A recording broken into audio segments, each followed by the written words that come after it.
in England and Ireland, and does look the part, Shane, and there has been support already for this horse. Yeah, no doubt trained up to do something for his new owners here today.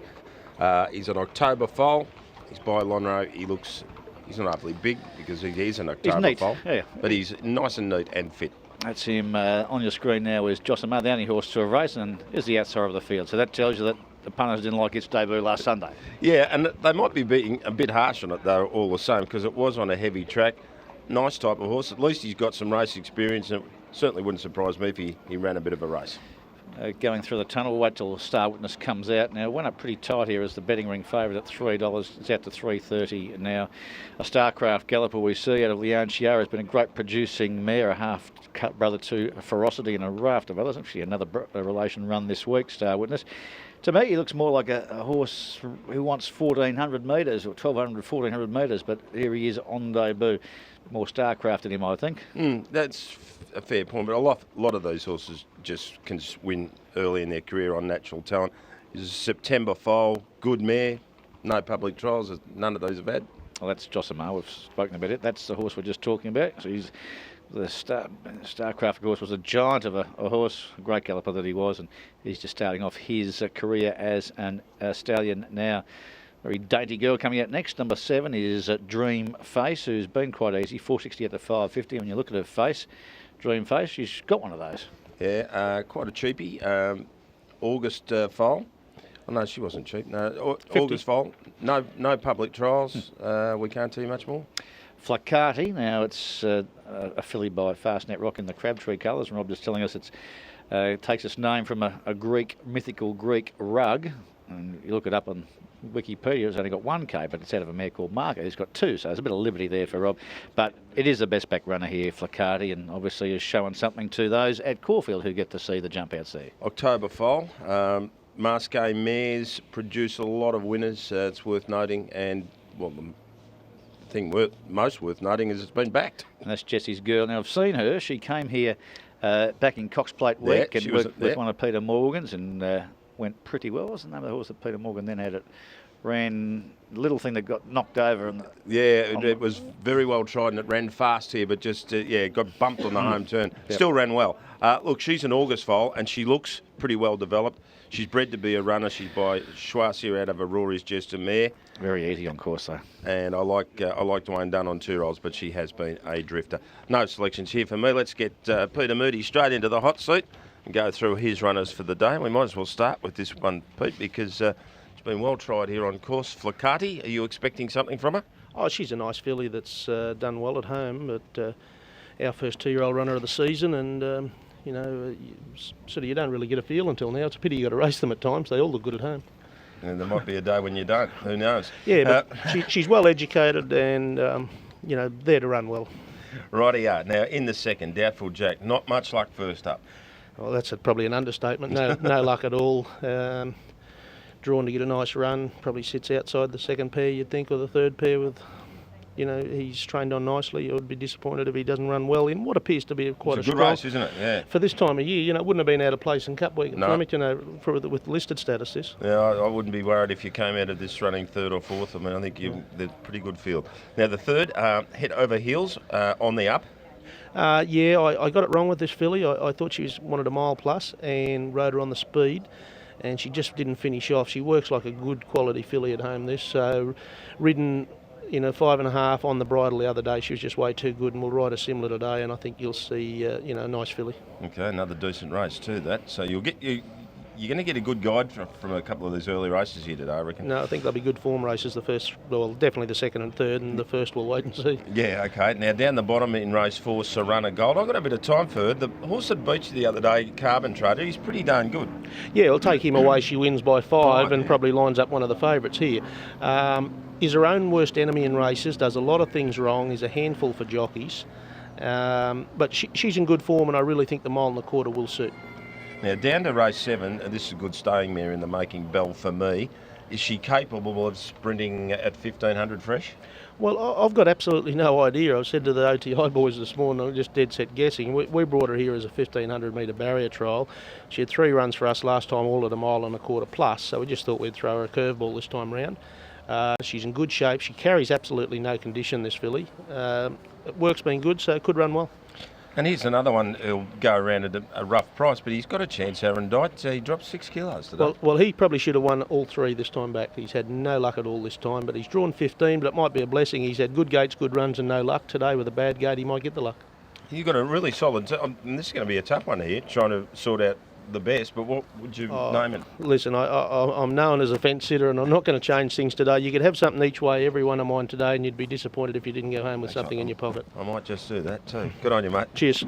There we go, Peter Moody with a really strong team here today, and he sounds pretty upbeat about all of them, Bruce. In Queensland, you used to say you have a foot in both paddocks across a barbed wire fence. It's not a very edifying picture in your head.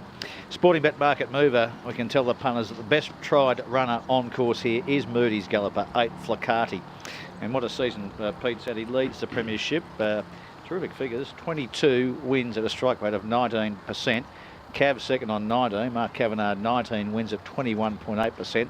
Friedman third, 18 wins at 14.5%. Hayes fourth, 17 at 9.18%. And then Smurden, O'Brien and Price. So it's going to be a great battle. He could lead by further after today too, couldn't he, Pete? Well, the money's on there, Flicati. So, I mean, we couldn't give you anything from trials or tribulations. And we said we'll give you something from the betting ring. And you can take it at face value. What you want to do with it, Flicati has been the best tried runner here on course. And in the midst of that interview, he did give us another interesting fact here, which I hadn't realised before I spoke to him. This is his first 2-year-old runner of the season, so this is the one he's released first. You'd be pretty safe to say it's probably a precocious type. Yeah, fair call. I mean, his 3-year-olds have been the backbone of the stable this season, and what an army of them he has had to the races, and they've all performed well. But here we are in late November, a couple of months into the 2-year-old season, and here's Pete's first for the season. And his females, I mean, he's going to turn up next autumn with 3 of the more special female gallopers in the country. And Black Caviar, Avenue. And Typhoon Tracy, of course. I mean, he could be in for one hell of a autumn carnival next. It's not that far away, real, when you think about it. Well, I mean, I think all the bulk of his main horses have come back into work this week. Pete, I mean, we've had a month off from spring, and here they are again, ready to roll for the autumn carnival. But I guess continue to come here. Now this is pretty serious. The tote's caught right up, isn't it? Yes. 360 the tote, 390 now on course, so very well tried. 460 into 390. That's all we can tell you. It's the best we can tell you as we go to Greg Miles for the first here today. Flicati, named after a Greek rug. And Rob Crabtree, taking the extra K from the dam side, becomes the Sporting Bet Market Mover in the first. Flicati as we go to Greg. It's the son of Leone Chiara, Start Witness locked in. Jess's Girl comes in. And they're moving along into the stalls well. And here's Flicati, who's been the best tried in the race by far. Pressing for favouritism on track. It's now tote favourite at $3.30 and $2. $3.60 Johnny Drama, $3.80 Star Witness. But easily the best tried on course. Flicati, $4.60 to $3.80. Johnny Drama just holding on to onto on-course favouritism at the moment. Starter heading over to the ladder. There's only the 6 to run. Johnny Drama is going to come up and complete the line. Rail True a dead 4 to kick things off. Pinot at 4.69. The nearly ready. Dream Face lined in. And Johnny Drama is going to be the last one to come up to the outside stall for Mark Peterson. Will have them right to go. Now into 310 Flicati. The tote punters flooding onto the well-tried filly. Now they're ready to run. Star Witness getting edgy on the inside. Set race 1. All in now. They're racing. And Flicati from the middle of the line away okay. Jess's Girl a little slow to move. Dream Face is the first one to show out. Flicati sticking to the inside is holding about a half a length second. They're followed by Star Witness getting up on the rail into third placing. A neck away then came Josimar on the outside. Johnny Drama's out 3 deep, about to go through the gap, improving his place rapidly. And Jess's Girl is last. Dream Face about 500 to go has it from Flicati. Johnny Drama 3 wide. Star Witness right behind the leader. and then came Josimar Nicolet second last, and Jess's Girl. It's Dreamface only narrative from Flicati. Johnny Drama, three deeps, had a hard run, and Star Witness needing to get a run at them has been travelling okay. Around the turn, Flicati from Dreamface to rail, and there's the run for Star Witness as they fan deep. Josimar was wide, Jess's Girl the deepest runner. Flicati hits the front, 100 to go from Star Witness, and Josimar coming. Flicati tackled by Star Witness, who's running about greenly, and I'm not too sure if it's got it or not. Star Witness and Flicati, they're all over the place, these youngsters, and Josimar on the outside will be third. Jess's Girl got home, Face Value weakens, and Johnny Drama is last to finish. Well, it looks as though Star Witness will get it, but we'll have to look at the head-on to see if there's any impediment to the closing of Josimar on the outside. Photos all around here, pretty green. Flicati was there to win if good enough. I think it's missed out. There to pounce was Star Witness. The Starcraft Colton late was Josimar, the only horse with experience. From the low-down shot, it will be Star Witness on debut, giving Starcraft a win for Nick Hall to take the first here. 59.6 overall time, out in 35.5 the first 600 and home in 35.8. But it's a narrow, skinny result, but he wins, Shane. We'll have a look at the head-on next. Yeah, we need to look at the head-on as the West Indies are all out. In the middle, good win, Star Witness. He was always travelling well. Greg called it nicely. As soon as he got into the clear, here, let's have a look at this head-on. This is important because there was a lot of rolling around, inexperienced two-year-olds. Big gaps between them all the same. Now, there's Flicati on the inside in the red. Now, here comes, crashes into the one on the outside.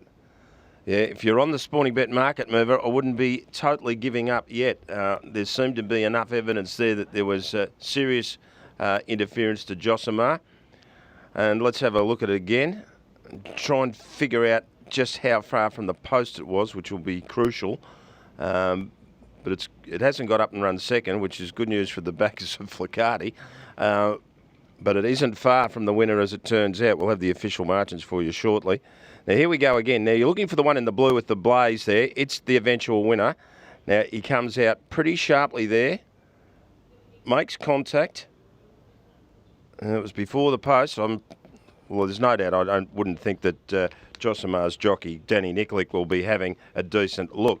But at the moment, the winning trainer is Danny O'Brien. He's with Bruce. And you'd be pleased with that, Dan, from what was happening mid-race. It looked to be in a touch awkward spot, this Starcraft Colt. Can be a bit awkward, barrier one at the 1,000 here. You're always going to be hard on the rail, and fortunately Nick was able to extricate him, and he lengthened really nicely. I think you've virtually had everything out of this mare, haven't you, Leone Chiara? Yeah, we bred her. This is her first foal, but her full brother was a horse called Ferocity that won the Ascot Vale for us, and obviously Leone was a very good horse. And no, it's one of the better families in Australia over the last 10 years, and hopefully this bloke can do the family credit. Might be a bonus what you've seen today. Looks like he's going to be a 7 furlong miler plus type horse. Possibly. I mean, obviously first Starcraft winner in the country, and he was such an outstanding horse at a mile. You'd think that there might be a lot more scope there. He didn't cost a lot of money though. What was the situation there? Well, that's a misprint. He did cost 150,000, which is still below the average for the Magic Millions, but he's a quality colt, and we're hoping that he's got a big future. Can you get him to Magic Millions? Is that the idea? Look, I don't think so. Like, he just wouldn't. It's such a hard task to get them going the reverse way up to Queensland in the hot summer. So we'll probably come back here for a listed race in a couple of weeks' time, and then maybe look at the autumn. Thanks, Dan. Well done. Danny O'Brien, winning trainer. We'll see what Dan Nikolic is doing with Josimar. He's just come back in. I'll get checked here with Dan and have a chat with Nick Hall and see if there's going to be, of course, it'll help Flicati if you're on it, but Nick Hall gets the job done here. Nick, you look to be in a touch awkward spot there about coming towards the corner. Yeah, Ollie sort of slacking the speed, and luckily Luke moved up to him and didn't let him get away with it so slow, and I was able to get onto Luke's back and move around the corner off him. He's a nice horse. He's just green, and he's going to take a bit to learn the caper. When he does, he could be exceptional. Pretty green the last 50 or so metres. Wanted to run away a bit. Yeah, had to help him, around that turn as well. And he just wanted to get away from me a bit, but he'll get the idea. Dead 4 looks a perfect racing surface. Really, how's it feel underneath? Yeah, dead 4, and it's always nicer when the rail's in the true position here. No doubt. Well done, Nick. Thank you. Bruce. Nicole will be off to Hong Kong shortly to be riding all silent, and we don't think there'll be a protest here. But Shane.